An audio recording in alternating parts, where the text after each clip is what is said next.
New rides, big reopenings, and fan favorite events resuming. Theme parks are seeing a resurgence after getting hit hard during the pandemic. But the comeback also comes with higher prices. The higher costs are hitting everything from admissions to merchandise and food sold inside the parks.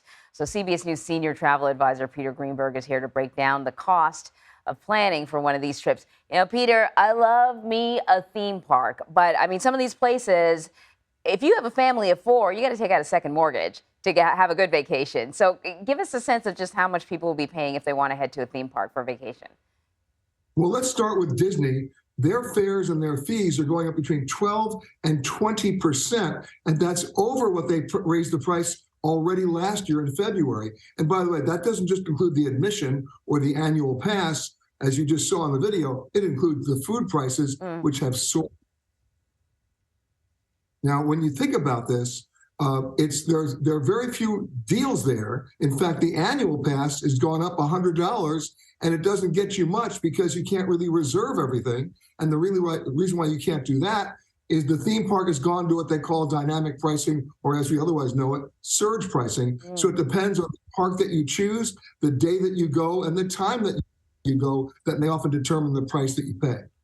And, you know, if you have kids in school, you don't have a lot of options. Chances are the only times you have to travel to a theme park, it's the same time when everyone else wants to travel to the theme park. So you're probably going to pay a top dollar. You know, as you know, I come from immigrant parents, and I remember in the 80s, and I don't know how much it was in the 80s to go there, we snuck food in, which you should not do. But my immigrant parents were not going to be paying, you know, whatever it was for a full hot dog, or we were going to have to split it. Any advice on how to bring costs down without smuggling food in? Well, you're not alone in the smuggling food department, but the bottom line is you might want to look at some packages offered by the resorts that are on the park grounds. Yeah. In many cases, the package fees will lower your average price that you're paying. One piece of good news, at least at Disney, up until about 3 days ago, they would charge you from $15 to $25 a day to park your car, even if you were staying at the resort. As of now, they've eliminated that. So if you're staying at the resort on the property, it's free parking. So a little bit of a consolation there. Yeah, and I know at Disney, they do offer a range in prices for their resorts, their hotels that are on the resort or on the theme park area. And it's a lot easier to get in and out if you just stay there. You get more out of the park, I think.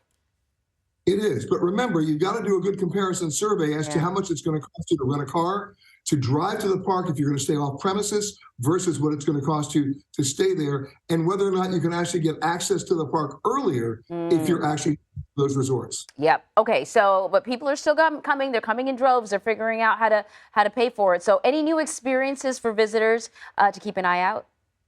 Well, Epcot is getting a total facelift. There's a new Tron ride at Disney, and Universal is opening up their Super Nintendo World. And to give you an idea about audience appetite for that, when they just went on the website a couple of weeks ago to announce preview tickets, the website crashed. That's opening up very soon. In fact, next month. Wowee. Disney knows how to do it, I swear. Peter Greenberg, thank you very much.